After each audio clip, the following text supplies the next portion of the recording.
Hello, and welcome to this video workshop on crafting an effective, excellent LinkedIn profile to enhance your web presence. This video workshop is run by the Yale Graduate Writing Lab, and my name is Yamor. I'll be presenting this video for you here today. Let's take a moment, and even though you're watching a video probably in the comfort of your own home, let's take a moment to think about why improving upon your LinkedIn profile or your web presence is important to you. Please take a second and think about what brought you here to watch this video today, and perhaps write that down if you're able, or think about the reasons why you are interested in doing this. You can pause the video here. Well, I'll tell you some of the reasons that other attendees have noted to me. Some people have said, well, I know that we as professionals get Googled left and right, and I'd like to be able to feature professional elements of my experience, and I'd like to be able to put forward a positive image of myself, of course, rather than having, nothing online or perhaps more social media related information about me online. Other people have said that it's very important for them to connect with colleagues, to support colleagues, or to stay in touch, especially as we pursue divergent careers. Other people have also said, well, I'm looking for a position, or I'm looking to switch fields. I'd like to meet and get to know other professionals in the field that I'm hoping to enter, and LinkedIn is an easy and effective way to be able to do that. Certainly, all of these are true, and whatever your reason is for wanting to improve your LinkedIn profile, you've come to the right place. As you can see, we have a long list of items that we will be discussing in this video workshop. The first of these will focus on photographs. Now, you might be thinking, well, this is a writing lab workshop, why are we talking about photographs? But really, a photograph, as they say, reveals many, many things about you, right? A photograph can speak 1,000 words, let's say, as the old adage goes. And in choosing your photographs for your LinkedIn profile, especially the headshot, you would like to show that you are warm and smart, especially if you are seeking an entry-level position or you're just starting out in your field. It's important to show that you're competent but easy to work with. And of course, this is a delicate balance. It could be said that you should aim for some personality, but not too much personality. And some of the most common mistakes include having non-work-related items in the background, sometimes nature, sometimes the arm of someone else. And another common mistake is failing to invest in a professional shoot with a professional photographer who makes you feel comfortable and makes sure all the lighting is good. So we'll talk a little bit more about how to avoid some of those common problems. But before we look at some examples together, I'd like to take another moment to ask you, in professional terms, how would you like to describe yourself? We just mentioned that for the headshot, you want to look warm and smart, but what are some other adjectives that you could use to describe yourself as a professional? I recommend that you jot these down and keep these in mind as you're working to craft your LinkedIn profile. Previous attendees have said that they would like to look competent, they would like to look like a leader, they would like to look like a team player. Certainly all of these adjectives fall under the broader terms warm and smart. So think about that as you are hopefully gearing to take some professional photographs of yourself and as you're crafting the rest of your LinkedIn profile. Let's take a look at some examples together. Perhaps the worst possible photograph is no photograph at all, which means that you are left with this hairless, individual on this gray background. And there's a lot of statistics about this, actually. If a profile lacks a photograph, I think I read somewhere that it's about 14-fold less likely to be viewed, something along those lines. So certainly a having a headshot depicting you as you currently are is very important for visibility and for connecting with other people in your field or outside your field. This photo here has a couple things in the background. Perhaps it's taken at an office or perhaps it's taken at home, but one could presume that this is probably a selfie type photograph, and that's another thing that we'd like to avoid. Another item or a couple other features to avoid, as I had just previously mentioned, is, for example, the arm of someone else or non-work related objects in the background. For example, some of those posters or that signage shown here. And then even if you have nothing in the background and it looks like it's a professionally taken photograph, it's very important to have this kind of warm and willing to work with you, interesting and great to have on a team type spirit, which this fourth photograph here arguably lacks. Now, these last two photographs are right around where we'd like to be. Both are professional, both show people as being warm and competent. In the top photo, we can tell that she has probably some kind of a suit on. She's very nicely dressed. We have some ideas about what she might be doing in her profession, perhaps a lawyer or something office-oriented. And in the bottom photograph, again, warm, competent, very smart, but you can notice a more relaxed clothing chosen for this photo. And in general, the clothing that you choose for your headshot should mirror more or less what you wear to work every day. This will give people an accurate picture, literally, of what you do, who you are, and let's say what you stand for. It's pretty interesting.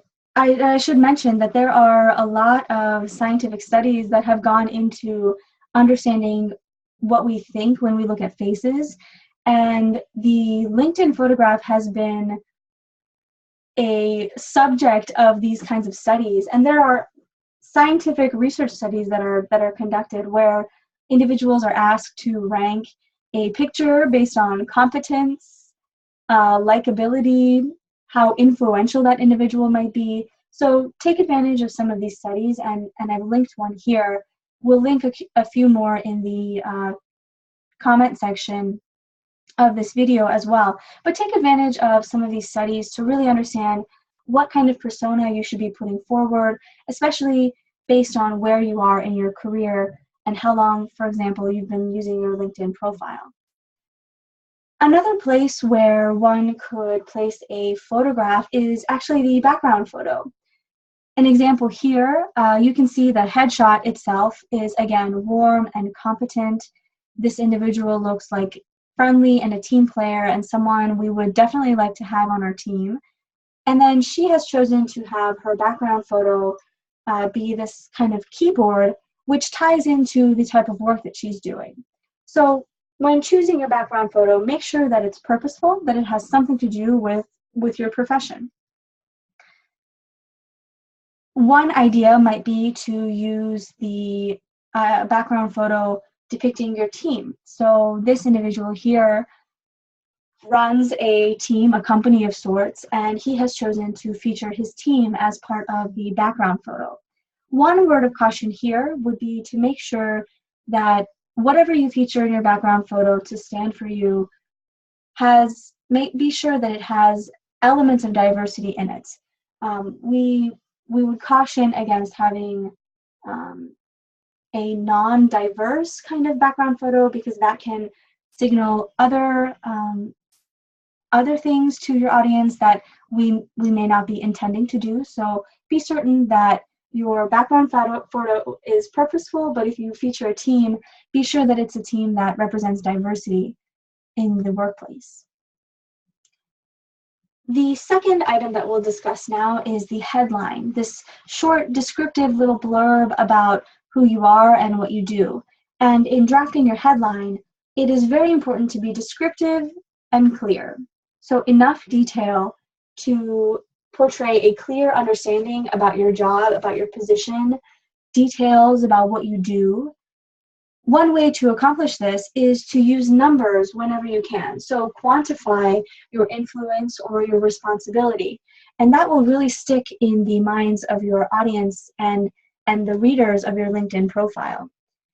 However, when writing your headline and other parts of your profile as well, it's important to avoid jargon. We have many different types of people who look at our profiles, and they may or may not be part of our field per se. So be sure to explain any difficult technical words that someone from a different field may not understand. Otherwise, you run the risk of turning people off, seeming unfriendly or seeming unable to work with people from different backgrounds. So be sure to avoid jargon, but to use numbers whenever you can to make sure that your headline is sufficiently descriptive and clear. Here is an example where Lynn Kuman has written a headline for herself that reads, "Head communicator at Communicate," but we don't really know what Communicate is, right? And here she has chosen to describe Communicate as the top social media and marketing agency in London. You can see that through this headline, she's quantified what she does in a couple of different ways. So she's the head communicator, that's a number, that's number one. The top social media and marketing agency, that's another number, right? Top, again, meaning one. And then she has also added a location for us to understand where she's focused, in London, for example. And this is a good example that you can emulate when writing your own headline, for example. Let's take a look at a few samples together. Here's one where the individual has written, "Director of Marketing and Research at Impact Story." We don't really know what Impact Story is, so that runs a bit of a problem here. And revising this could bring us to making altmetrics and open access matter in academia. That is a more interesting headline, but again, we have the problem of jargon in altmetrics. We don't really know what altmetrics is. So in this case, we would want to define that jargon, that technical term, let's say, to make our profile accessible and understandable by others. Here's another example of a headline where this individual has written, "Best-selling author, human guinea pig, experiments, 4hourblog.com." So he has, in essence, advertised for himself in his headline by putting this website right on his headline. And this is very catchy. People follow these kinds of links. They're curious. What could be so interesting that you have linked it in your headline of all places? And this is a great way to, let's say, feature your lab website or some of the research that you've done, or maybe your research project, or maybe some of your teaching has picked up some headlines, let's say, has made some headlines, or has picked up some interest in the news or media. That could be a great way to link some of your work, or compile all of that into a personal website that you link on your LinkedIn profile. And that's another thing to think about. We'll talk a little bit more about multimedia through the rest of the video workshop here, but that's one thing to keep in mind. Linking important websites that make your headline really stick out and incite the interest of others. We have another example here where the headline reads, "Senior Scientist at TUSAR."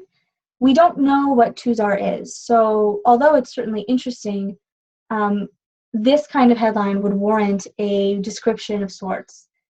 What kind of company is this? What kind of technical work are you doing? What kinds of things are you interested in now or in the future? Let's now move on to the summary statement, which is often a source of headache for many people. So much so that some people skip the summary statement entirely. They leave that area blank, and that, just like having no headshot, is a huge mistake for your LinkedIn profile, because this is often where our eyes go immediately after looking at the photo and reading the headline.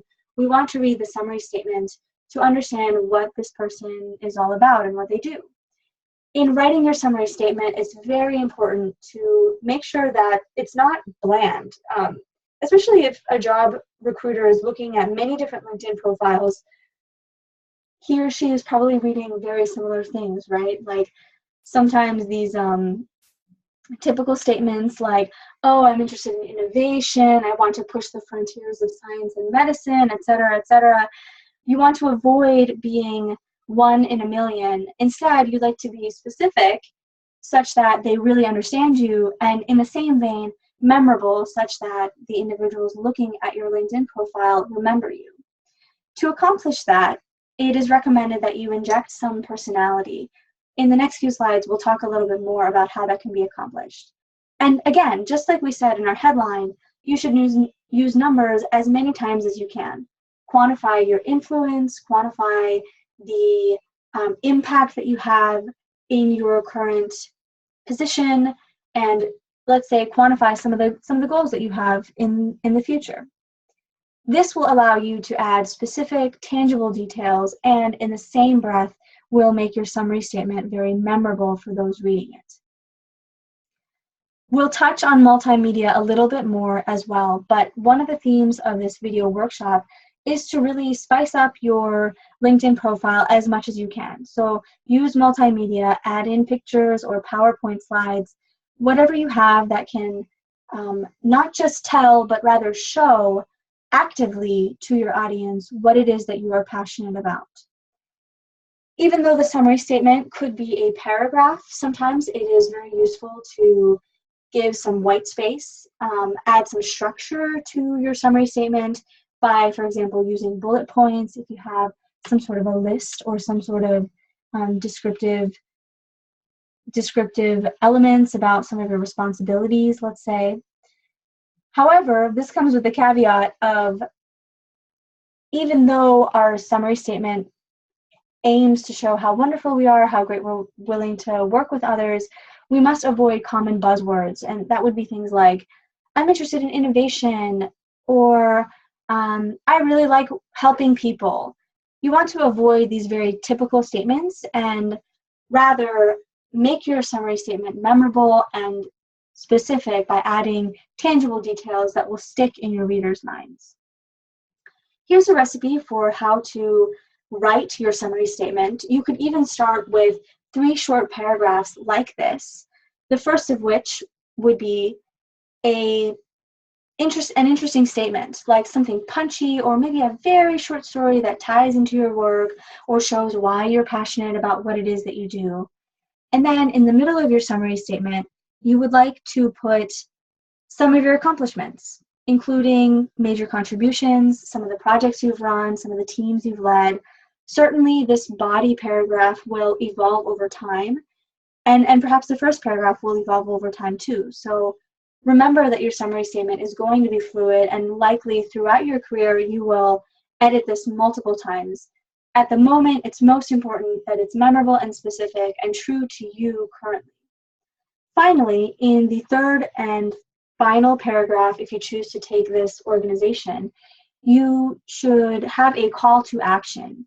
In essence, what you would like your audience to do after reading your LinkedIn profile. An example of this could be to contact you, to try to set up a collaboration, to discuss research with you, or discuss whatever you're interested in, teaching or outreach, things like that. LinkedIn, again, is a platform for you to be able to connect with other people. And this final piece of your summary statement is an opportunity to do that, to show that, yes, I'm warm, yes, I'm smart, and yes, I'm interested in you as well. Contact me, and here's my information. Here's an example of a summary statement where this individual has a couple bullet points that describe his or her background and experience, what they're interested in, team-based research, asking new questions. But take a moment to look at this and think about at least 1 or 2 positives about this summary statement and 1 or 2 negatives, and we will then critically analyze what you see here. So feel free to pause the video at this time.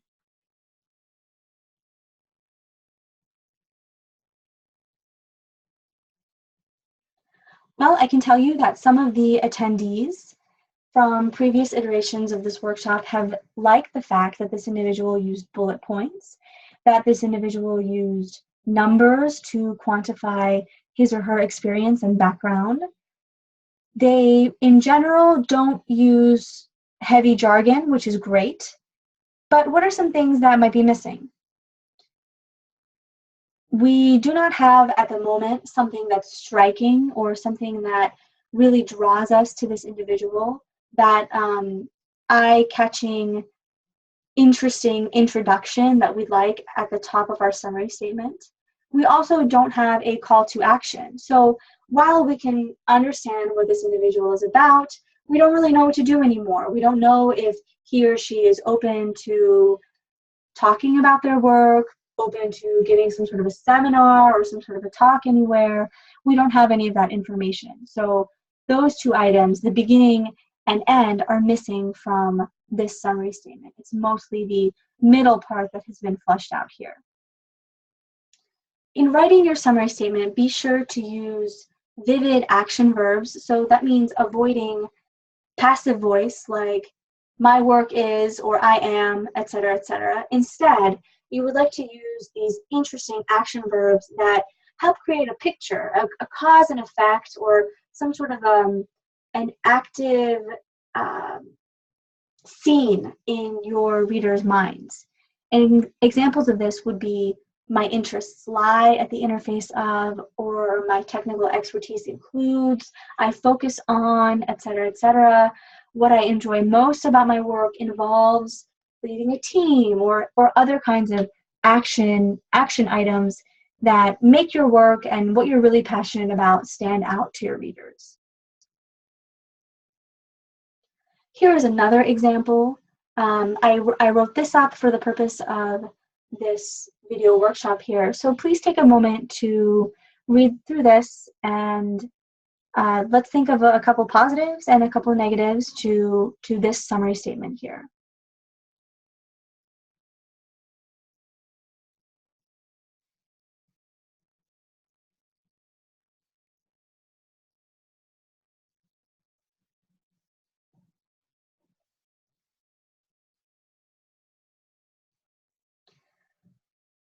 We don't have bullet points in this summary statement, but we do have some sort of a structure. These paragraphs are divided with substantial white space, so we're not staring at a huge, intimidating paragraph, so that's a good thing that we can say. We don't have too many numbers in this write-up, so in a revision of this, I, for example, would like to add a couple numbers, and we'll talk about some numbers that we can include to describe our work here. But we do have an attempt at an interesting beginning, and certainly the call to action toward the end, which I have to tell you has already worked for me, and I have been connecting with other people through my LinkedIn profile. So this kind of a neutral call to action can certainly be useful for you if you would like to emulate this kind of structure and this sort of formatting. Let's take a second to think about kinds of numbers that you could use to describe your work.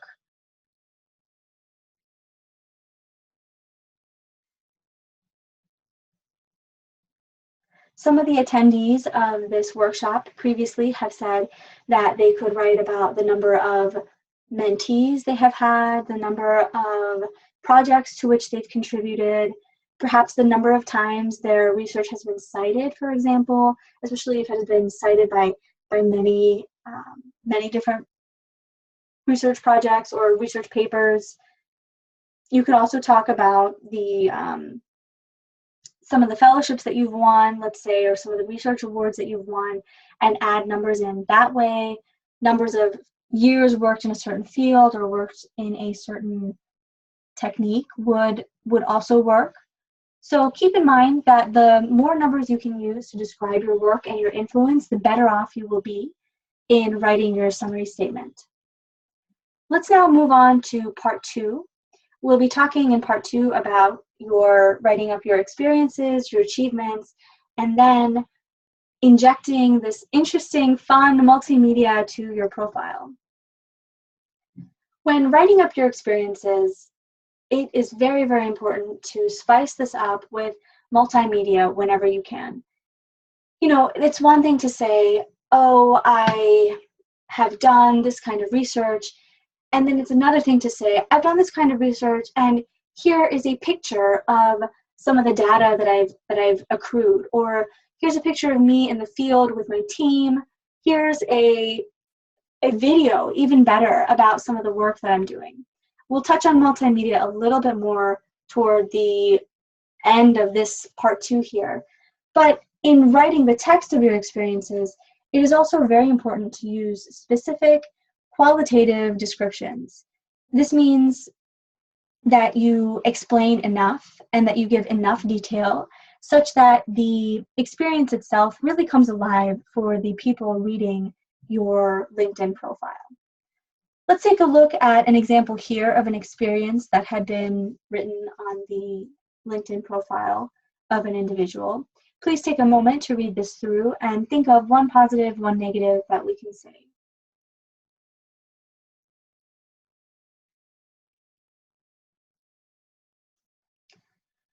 One of the positives of this experience is that it is, just by first glance, very interesting, right? We have Secretary of State Hillary Clinton.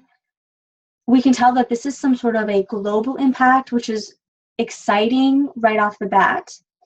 The only downside, or the main downside rather, of this experience, this write-up, is that we don't really understand what this individual was doing. He or she worked with a team and the team proposed some things, but what was actually done? What was the impact? There are no numbers to describe the outcome of this experience. So here's an example where the experience is interesting, it comes alive a little bit, but not enough information is included here. Similarly, when writing about your achievements, again, you want to show pictures, have videos, make it interesting whenever you can. And again, make sure that the descriptions, the text, is specific, deep enough, such that you are able to show, not just tell what it is that you accomplished, and even why it is that you won. Here are some examples of write-ups for achievements. Please take a moment to look at these and think of a positive and a negative that we can offer for these.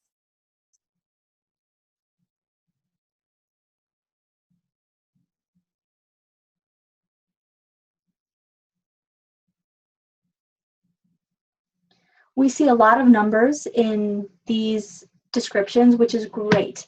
This really signifies to us how important and accomplished this individual is. You know, first out of 22 teams, this is how much money has been awarded to this individual and the recipient rate for the NSF GRFP. We see these other scholarships that this individual has won. And straight off the bat, we can tell that they are very accomplished, certainly very valued in their field, which is great.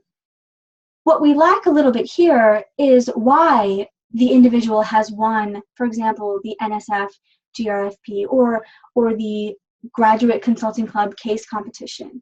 What was it really that made you win that competition? Was it your leadership? Was it your team dynamic? Was it the project that you proposed? Explain a little bit more and your achievements will become so much more valuable, so much more real for the individuals reading about your work.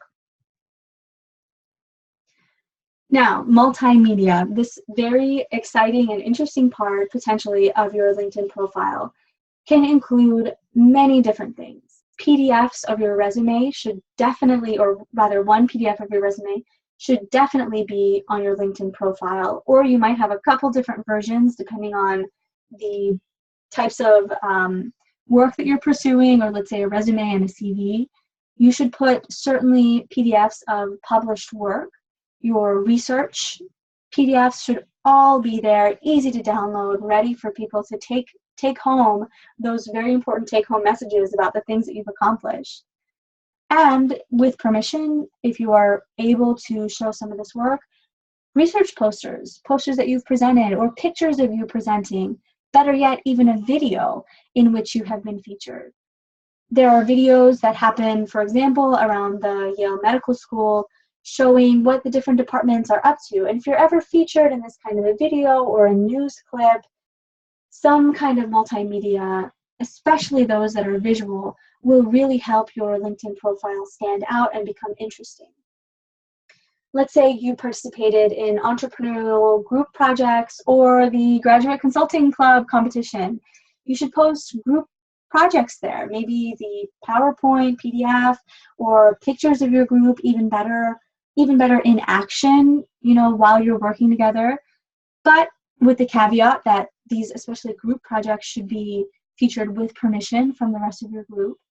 You can take screenshots of your relevant work. For example, let's say you do a lot of computing or some kind of programming related things, or you're a protein scientist and you have some PyMol imagery that you'd like to show.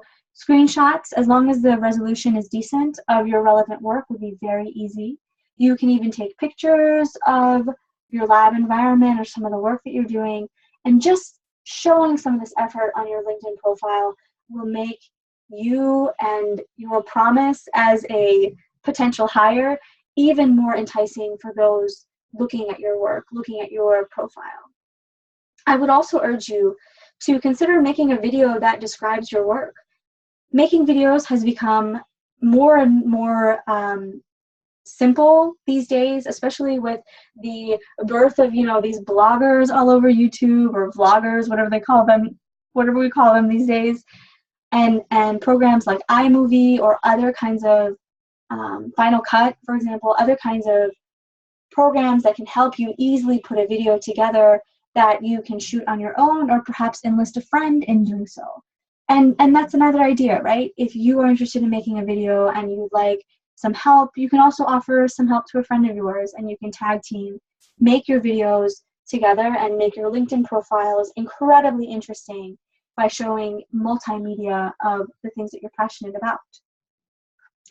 You can put some of this multimedia right into the summary statement. You'll see down here, you can add a document, a photo, link, video, even a presentation right underneath your summary statement, so it'll be central to your LinkedIn profile and right there for other people to see and become interested in when they get to learn about you. Take a moment and think about what kind of multimedia you could feature on your profile, and feel free to pause this video, jot some of these ideas down.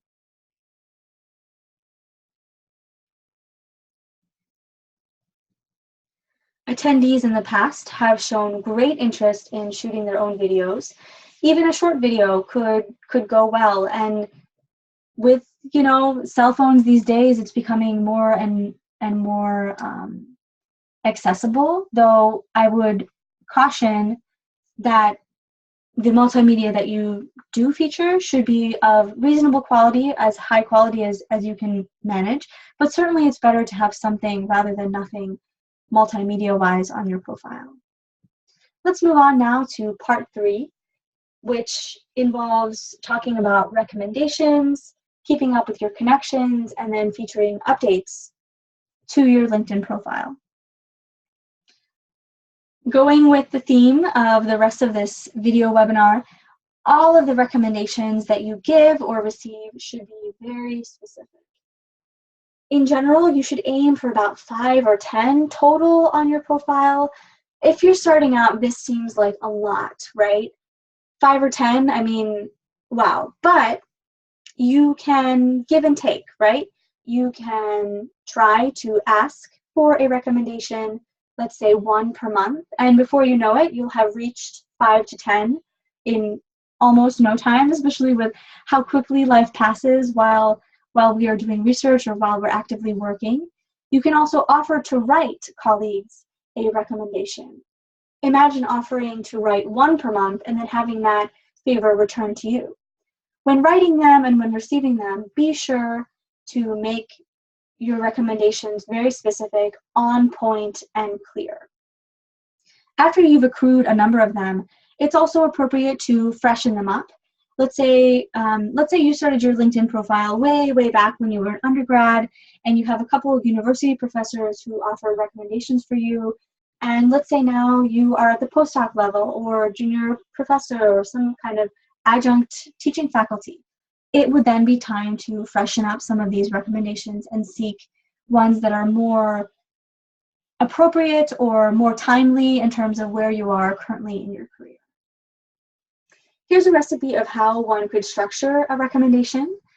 You begin with a description of how you know this person, how you met them, perhaps at work or at some kind of conference, let's say, or in class.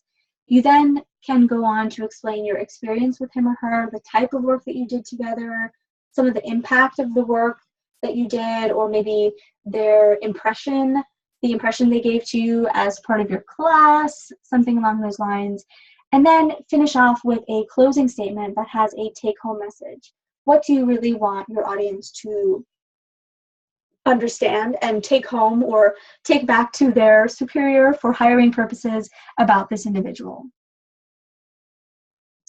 Let's look at an example here. This is probably a pretty perfect recommendation that can be offered. Perhaps the only change that one would want to make is to change that number 5 into the word 5 since it's less than 10. But otherwise, you can see that this individual has followed that structure and the recommendation has worked very well and is certainly eye-catching.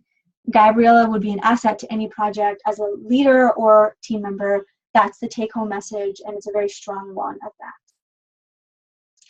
Take a moment and think about from whom you could ask a recommendation.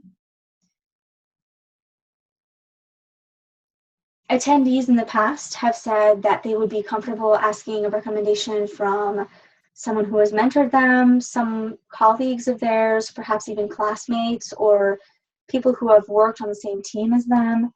And similarly, you could offer a recommendation to students, your colleagues on teams, teammates, lab mates, research partners, for example, even people for whom you have worked. They would certainly appreciate a recommendation and this kind of positive feedback from you. In keeping up with your connections, remember that the connections on LinkedIn are, in essence, self-perpetuating. If you have one connection, you are then opened up to additional connections, right?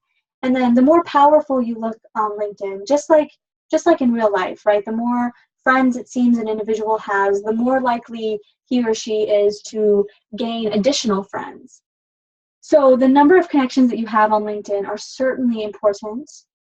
You can begin to increase this number by adding, let's say, one person a week, or keeping your profile fresh, or by keeping your profile fresh, ready to go, and adding people as you meet them. Every single day I meet people that I think I should really add them on LinkedIn, and it would be great if my profile were fresh, ready to go, and current, such that I could add them quickly and easily, and the right message would be relayed. When making these connections, it's very important to generate personal messages. So instead of the very generic, I'd like to add you to my professional network on LinkedIn, name, it's very important to write some sort of a personal, professional, warm message that helps the individual remember where they met you, what kind of connection the two of you had prior. Something like this would work fine. Or let's say you met somebody at a conference, talking about that conference, and then finishing off with, I hope we can connect professionally to stay in touch, perhaps work together at some other time, etc., would work well. That, incidentally, is one of the biggest mistakes people make on LinkedIn. In generating updates to your LinkedIn profile, let's say this video workshop has really inspired you, you can turn notifications off so that all the people in your circles are not bombarded with the several changes that you make all at once. And especially if you are looking for a new job opportunity or you're updating your LinkedIn profile so that you can be open to new job opportunities, it can be helpful to turn notifications off so that you have the privacy that you need to make the choices and explorations that you would like to as you move on in your career. When posting on LinkedIn, you can aim for one update or professional post per week. These should all be professional work-related posts. That almost goes without saying, but one a week should keep people, would keep you on the minds of those with whom you are connected, and will keep you on the forefront of your connections that you have on LinkedIn. In addition, you can edit your URL, your LinkedIn URL, like the one shown on the left, to be something much more personal without all those numbers and letters, and then you can offer your personal LinkedIn URL at the bottom of the emails that you send out, for example. And this will garner you additional connections as well, especially if you have positive, fluid working relationships, and show in your summary statement that you are interested in connecting with others. This way, you'll be able to get additional connections. So after watching this video workshop, what are some of the questions that you might have? Maybe take a moment to write these down and remind yourself that you would like to learn a little bit more about some of these topics. Some of the questions that came up with previous attendees were things like, how obvious should we be about being on the job market? This is certainly a strategic choice. We can choose to be obvious, or we can choose to be a little bit more understated about this. It really depends on the work environment in which you find yourself. But as I mentioned, you can turn off some of the notifications. You can make subtle changes to your summary statement saying, I'm interested in positions that encompass XYZ, or I'm interested in pursuing leadership roles, etc., etc. That will help people who are looking at your LinkedIn profile understand what it is that you're looking for in terms of the next step in your career. Another question that came up was, how can I show the cool travels that I have done, and should I actually do that? I would caution, it would be advisable to avoid peppering your LinkedIn profile with too much information about the travels you have gone on, unless these travels are work-related. So one example would be, let's say you are at the forestry school here and you do a lot of field work. You can show pictures of some of the field work that you've done, but you want to avoid having your LinkedIn profile look more like a social media outlet. So as long as the travels or the interesting things that you have done are work-related, they can certainly serve as some of the multimedia that you can use in making your LinkedIn profile interesting and exciting. Thank you so much for attending and viewing this video workshop. I hope you have learned how to create an excellent LinkedIn profile, and that you were inspired to go ahead and do so to help you further in the rest of your career. I wish you the very best. Again, my name is Yamor, and it has been a pleasure giving this video workshop. Thank you very much for attending and viewing.